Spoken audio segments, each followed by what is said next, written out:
Howdy everyone, it's me once again, the one and only Killer Rodan.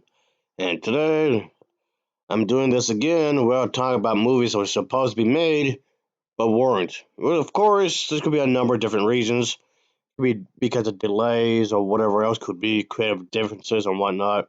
It's the film industry. It happens. So, of course, as mentioned multiple times before in previous videos, of course, when it comes to actually buying equipment and whatnot, whether independently or from the studio, that can be pretty difficult.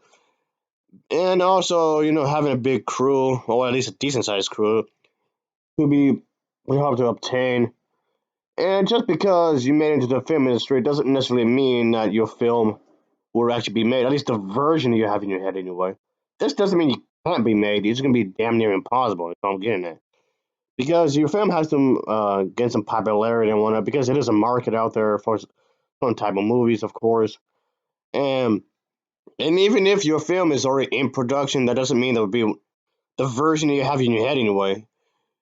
Even if it's in production, that doesn't mean nothing will happen either, because the studio could actually put the plug and just cut it quits. Which, yes, by the way, did happen on a number of different films, unfortunately. And but yeah, it's just pretty hard to do, as I'm getting at. But of course, I'm again talking about the kaiju genre, talking about giant monster movies, of course. And I just thought I might as well, since that's one of the primary reasons as to why I'm doing this video series anyway, to begin with. There's a lot of them I want to talk about, and I've been talking about quite a few of these as well. And oh boy, and of course, and while a version of this film has already been made, yes, here we go again with this movie, of course. But yeah, another version is this, folks, which I've already spoken about before, but here's another one again. But yeah, there was even some sort of concept art, I guess you would say, of course. So here we are. Just like the other versions of this story that I mentioned before, of course, there's going to be characters that would show up in specific versions of the story, then replaced by others, and then exchanged for some else and whatnot, which is, of course, to be expected. Of course, there's going to be certain details with specific versions of the same story that would be changed up and whatnot for whatever creative reason, I guess you'd say. But of course, there's going to be a few things that did remain the same, obviously. Like, for example, the Godzilla Tower and these aliens. Of course, stuff like this remained, of course, throughout the entire thing. But basically, the plot line for this movie is going to be the fact that operating from the Godzilla Tower, there's this alien brain thing that sends, I guess, King Ghidorah, Gagan, and one of the monsters that was mentioned earlier, I just mentioned, to destroy Tokyo. But of course, it would be up to Godzilla and Rodan to stop them, sending them retreating to outer space. But they return, and Godzilla and Rodan will team up with Varan to combat them once again. So, of course, like in the finished version, of course, the Godzilla Tower will be destroyed, of course, and the three monsters, who, of course, or the Earth monsters anyway, the three Earth monsters, we will have to fight off the space monsters again, of course. So, I guess for this version, a lot of the details are really vague, of course, but it was more or less some of the details would be end up being the same as the finished version, but it just would appear that different monsters, of course. And like I mentioned before, just because you had some a certain idea doesn't mean it would, of course, happen in the actual finished version. Sometimes it's for the better, sometimes it's not. It depends what those specific details it is, of course. It really depends, of course, obviously. But this would have continued the trend of having space aliens invading Earth for whatever reason, either to enslave the world or destroy it, like so many sci-fi movies at the time from the 1950s, 1960s, and yes, of course, even the 1970s. This was a popular trend in the sci-fi movies and whatnot, and this was basically continuing that. It happened in Japanese cinema, and of course in American cinema. It's basically continuing that. Godzilla himself would appear in the Zero Fighter TV show, where he will fight a bunch of different monsters, of course, and yes, of course, familiar faces will also make a return in that show as well. I'm guessing it's supposed to be like an expanded universe kind of a thing. I guess like a Star Wars movie kind of a thing, because the Star Wars films will have like its own TV show as okay TV shows. I'm guessing. I suppose. I don't know. That's what it appears to be, having its own thing going on attached to movies, I suppose, because recurring characters will appear in that show, Zero Fighter, obviously. But even though some of these characters were not even okay, a lot of the characters won't even be mentioned in the films. I guess the movies would just assume that we knew, I suppose, or whatever. But point being is that it was going with the whole idea of space invaders, kind of a thing, I guess.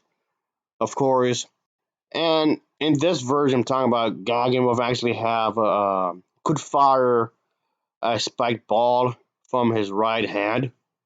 I mean, I'm guessing they didn't make it in the final script in the final version because that might have been too expensive to animate or whatever. Since the budget of these films, like I mentioned in the other videos, is that I actually got lower and cheaper and cheaper and cheaper. And like I mentioned in the other videos, that it became pretty obvious that they became cheaper because there was a lot of stock footage being used. And yeah, almost became adamant that moviegoers would, I guess you can say, were changing their tastes of the type of movies that are being made. Since the I guess you can say 1950s, 1960s, and 1970s could be viewed as the golden age of the kaiju giant monster era. But trends come and go. I mean, certain trends would come back, of course, like the superhero comic book stuff. That never really goes away, really, because it was just rest. But certain genres like the western, film noir, stuff like this, and yes, even the kaiju genre would be popular at a certain period, and that'll be it. They would never be as popular as the ones before, I guess you can say. And I guess this rings true, of course, in some respects, of course. But yeah, this was the what they wanted to do, of course, and whatnot. And yeah, this was again one of the versions that was done. Of course, it was rewritten, of course, and some characters, some monsters will be replaced, like we are saying earlier, of course. Gagan and Ken Hodor would have been in all the versions of the script, of course. One thing I would definitely say, even with the final version of this film, you remember like how in Star Wars there's like a bunch of different alien species, and Star Trek did the same thing. I mean, it did it first, to be fair, but and since the Godzilla films, especially in the original series of films, had featured different aliens and whatnot, since these types of films would feature a number of different aliens and whatnot, and maybe with the exception of what Godzilla versus Mechagodzilla and Terra Mechagodzilla was basically sort of the same alien race, but it'd be interesting to see that a lot of these aliens in their home world will be interacting with each other with different society and cultures and whatnot. So what I'm saying is that even with the finished actual version of the film, it just seemed like a missed opportunity, I guess, in some ways. And yeah, it would have been pretty cool, I guess you can say, in some ways. But all in all, yeah, the original version of the film did have some elements from the final version, I guess you would say. But I guess in some ways it would have been doomed from the start anyway, because when you think about it, films like the original Star Wars film, like I mentioned before, really showed how you can do what you can do with actual budget and special effects, of course, with a huge budget and whatnot. And the popularity of television was really starting to, get a rise. People would much rather stay home and watch TV rather than just going to the movie theaters. And a lot of TV programs would show the American Bastard versions of these films on a repeat on different stations.